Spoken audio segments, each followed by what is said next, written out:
Hello everyone. Today I am going to explain lesson number 1 of standard 10th. The title of the lesson is real numbers. Numbers के बारे में वैसे तो हम बहुत सारी चीज़ें जानते ही हैं, बट आज कुछ और डिटेल में जानेंगे. तो सबसे पहले यूक्लिड जो हमारे मैथमेटिशियन थे, जिन्होंने हमको HCF को फाइंड आउट करने के लिए एक दूसरी मेथड दी, इसीलिए उस मेथड का नाम भी यूक्लिड्स डिवीज़न एल्गोरिदम है. तो यूक्लिड की डिवीज़न की मेथड जो बोर्ड की एग्ज़ाम्स में काफ़ी बार आ भी चुके हैं ऐसे सम्स. सो ये चीज़ों को हम थोड़ा ध्यान से केयरफुली समझेंगे. आप देख सकते हो कि ये मेरा जो क्वेश्चन है 135 एंड 225, आपको इसी तरीके से एग्जामिनेशन में भी कुछ क्वेश्चंस दिए होंगे. सबसे पहले आप क्या करेंगे, इन दोनों में से जो बिगर नंबर है, तो इन दोनों में से बड़ा नंबर ये है, ये नंबर को हम रखेंगे लेफ़्ट साइड पे. देन हम रखेंगे इक्वल. देन जो छोटा नंबर है वो आएगा राइट साइड पे. अब जैसे कि आप इक्वल का मतलब जानते ही हो कि इक्वल का मतलब होता है कि दोनों साइड बराबर होनी चाहिए. तो यहाँ पे तो 225 है, यहाँ पे भी हमें 225 करना पड़ेगा. तो इसका मतलब ये नंबर का आपको टेबल बोलना है, 135 का टेबल. जो आंसर जो भी आप लेंगे, लाइक 135 वन जा ले रहे हो आप, 2 जा ले रहे हो, 3 जा ले रहे हो, whatever you are taking, but वो नंबर इससे लेस होना चाहिए. लाइक मैं सपोज़ करके आपको बताऊं कि 135 वन जा होता है 135, देन 135 2 जा वो होगा 270. ठीक है, तो 2 जा तो आप नहीं ले सकते, बिकॉज हमें चाहिए या तो फिर 225 या तो उससे कम वाला नंबर. हम उससे ज़्यादा वाला नंबर नहीं ले सकते. तो हम 135 वन जा 135 लेंगे. तो 135 वन जा, हमने 135 वन जा 135 लिया. तो हमें चाहिए थे 225, लिया हमने 135. तो कितने नंबर हमने कम लिए वो हमें प्लस करके यहाँ पे लिख देने हैं.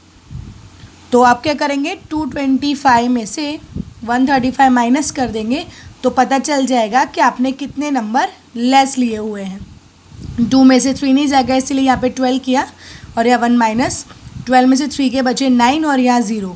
यहाँ हमारे पास प्लस करके आएंगे 90. तो इस तरीके से आपका ये पहला स्टेप कंप्लीट होता है. अब आप क्या करेंगे, जो लेफ़्ट साइड का स्टेप है ना, अब उसको ध्यान दोगे. अब आप इसको भूल जाओ. ये स्टेप के अंदर आपको लेना है फर्स्ट नंबर, देन लेना है लास्ट नंबर. ये चीज़ों को आपको ध्यान में लेना है. इसके बाद भी आप जितने भी स्टेप करेंगे सब में आपको फर्स्ट एंड लास्ट नंबर ही लेना है. फर्स्ट नंबर बड़ा है वो आएगा लेफ़्ट साइड पे, सेकंड नंबर छोटा है वो आएगा राइट साइड पे.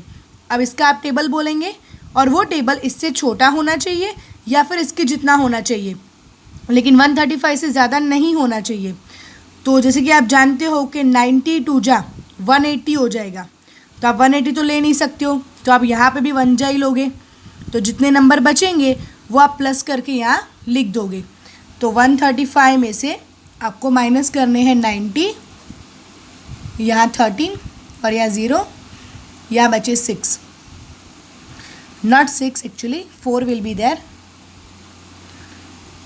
45 बचेंगे. अब दूसरी बार भी हम ये स्टेप को ध्यान में लेंगे, first number and last number. First number बड़ा है वो आएगा लेफ़्ट में, और लास्ट नंबर छोटा है वो राइट में. 45 का टेबल बोलेंगे 90 तक या फिर उससे कम, लेकिन 90 से ज़्यादा नहीं. 45 2 जा हो जाएगा 90, तो हमें प्लस करके कुछ भी रखने की ज़रूरत नहीं है. तो जब भी आपका आंसर 0 आता है तो उसके ऊपर जो आंसर है दैट इज़ योर HCF. तो ये सम का आंसर होगा HCF is equal to 45. This is your answer. ये यूक्लिड का फॉर्मूला है. इस तरीके से आपको HCF फाइंड आउट करना है इसके अंदर. अब हम करने जा रहे हैं नेक्स्ट सम. आप देख सकते हो कि नेक्स्ट क्वेश्चन हमारा ये है 196 एंड 38,220. तो सबसे पहले हम यही फाइंड आउट करेंगे. बिगर नंबर ये है तो इसको रखेंगे लेफ़्ट साइड, 38,220, और छोटा नंबर यहाँ पर.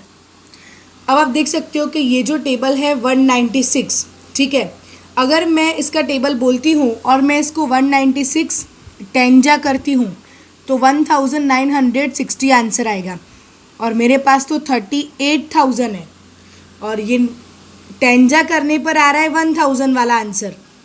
तो 38,000 कैसे आ सकता है, कहाँ पर आएगा? तो मुझे क्या करना पड़ेगा, थोड़ा ज़्यादा आगे बढ़ना पड़ेगा टेबल लेने के लिए। तो सबसे पहले मैं क्या करूँगी, 196 है ना, उसका मल्टीप्लाई मैं 190 से करके देखूँगी। 196 उसका मल्टीप्लाई, एक काम करते हैं 195 से ही करके देखते हैं। इन दोनों का हम लोग मल्टीप्लाई करेंगे जिससे हमारे पास एक पर्टिकुलर आंसर आ जाए। 196 एंड 195, 5 6 जा 30, 5 9 जा 45, 45 में हम 3 प्लस करेंगे 48, 5 1 जा 5, देन प्लस 4 9। अभी 5 की बारी ख़त्म हो गई तो वहाँ पे 0 रखेंगे और 9 की बारी शुरू करेंगे। 9 6 जा 54, 9 9 जा 81, 81 में 5 प्लस करेंगे 82, 83, 84, 85, 86, 8 यहाँ पर 6 यहाँ पर, 9 1 जा 9, उसमें 8 प्लस करेंगे तो 9 में 8 प्लस करेंगे तो होंगे 17। अब पहले हम 2 0 रखेंगे, 5 की बारी ख़त्म और 9 की बारी भी ख़त्म, 1 की बारी, 1 6 जा 6, 1 9 जा 9, 1 1 जा 1। अब हम इन सब का प्लस करने वाले हैं 0, 8 एंड 4 होगा 12, 9 एंड 1 10, 6 16, 16 में हम 6 प्लस करेंगे 17, 18, 19, 20, 21, 22, 9 देन 10, 16, 17, 18 एंड 3।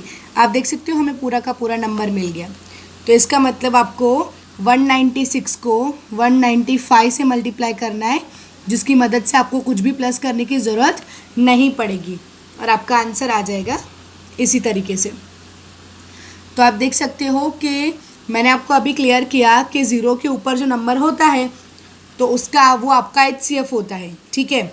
तो यहाँ पर तो 0 के ऊपर कोई नंबर नहीं है, तो 0 के ऊपर अगर कोई नंबर नहीं है तो उसका HCF आप कैसे लाओगे, उसका HCF क्या होना चाहिए?